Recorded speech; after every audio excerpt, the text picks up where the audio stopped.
Hello everybody, my name is Josh O'Hara and I am a college student who really likes philosophy. Today I would like to talk to you about some of my favorite ideas from the philosopher David Hume.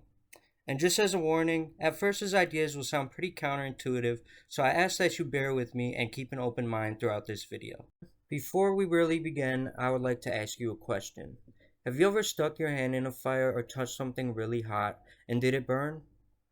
If the answer is yes, then I have a follow-up question. Do you think if you touch something hot again and put your hand in a fire again, it would then burn again? If the answer is yes, you have just used induction to arrive at your reasoning. And according to the philosopher David Hume, you have just made a big no-no. But before we dig into that, I'd like to introduce you to some terms and philosophical schools of thought. First, I must tell you about empiricism. Empiricism is a philosophical school of thought that posits that all knowledge comes from sensory experience. This is a popular theory today and what we use in most, if not all, of our science. This may seem like an obvious truth, but this has been hotly debated on for thousands of years, specifically against the school of rationalism, which claims that pure reason, what you arrive at first and foremost in your mind, rather than sensory experience, is the primary source of knowledge. But what we are talking about today is an empiricist theory, so let's just assume for the sake of time that rationalism is another big no-no. So, if you believe that your hand will burn if you touch a fire again, and if you believe that the sun will rise tomorrow and always will rise every morning, or if a penny will fall when I drop it, then you probably would agree with the principle of unified nature. The principle of unified nature, also known as PUN, is a concept that suggests that the natural world operates according to a consistent underlying set of principles. This means that all natural phenomena are interconnected and governed by common laws and forces, such as, for example, Newton's universal law of gravity.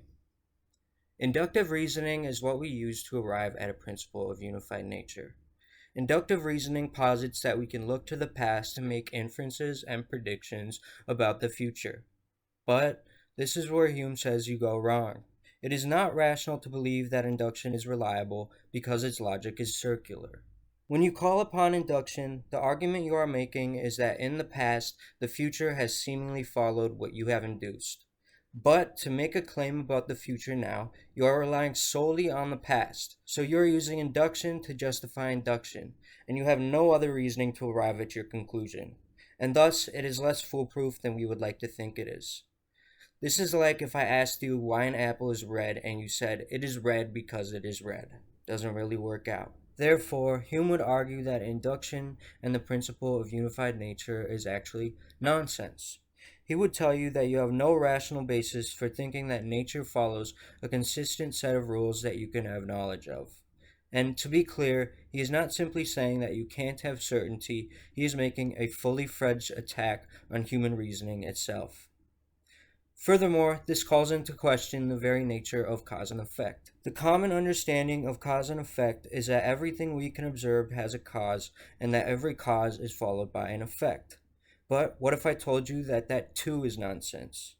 Hume says that we can't know the nature of cause and effect, firstly, because it relies on induction, and secondly, because it relies on the assumption that there is some hidden power that makes causes bring about effects. But there lies the problem. What is it exactly that binds cause to effect?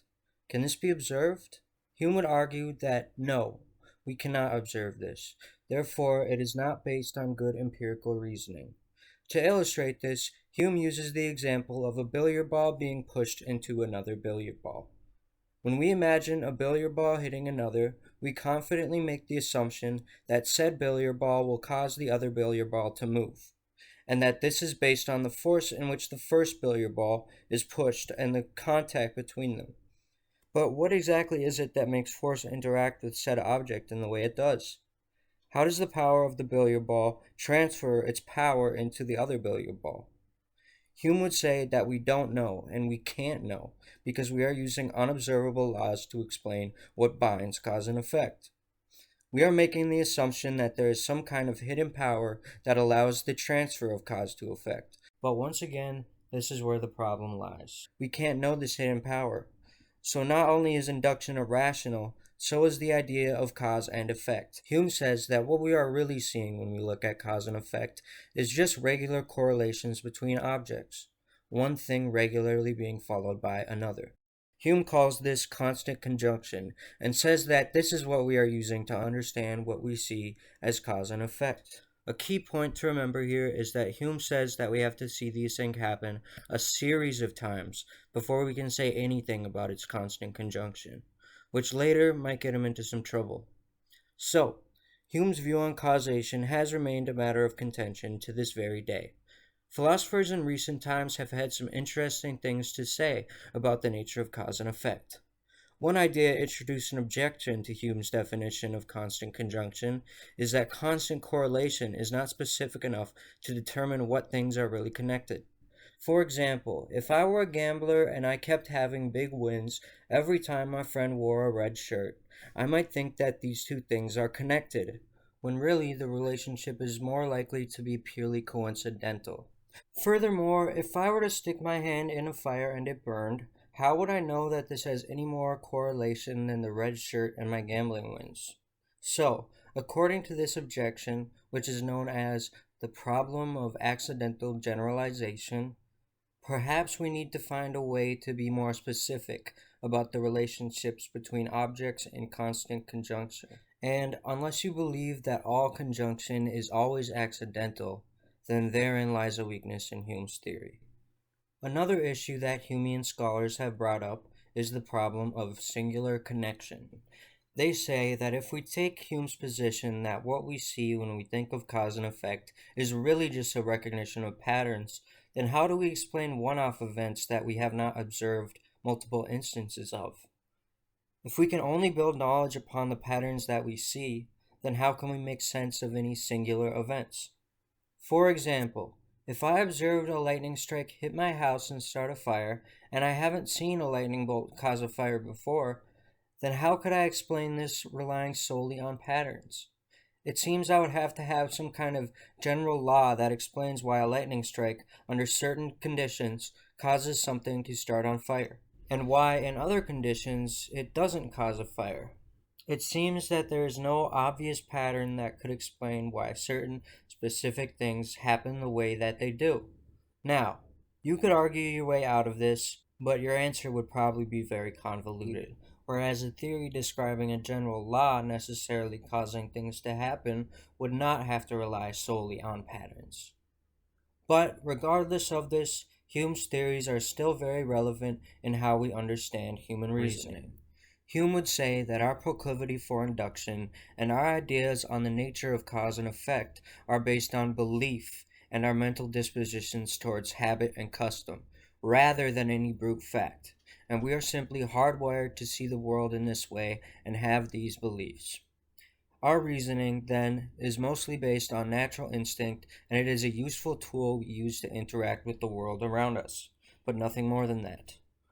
So, if your counter response to Hume is, go ahead and stick your hand in a fire then, he would have no issue telling you, no, I won't do that, I am afraid my hand will burn.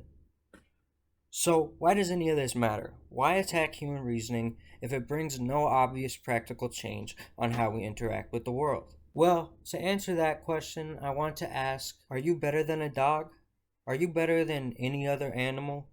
Or are you simply a creature following its instincts like the rest of the animal kingdom?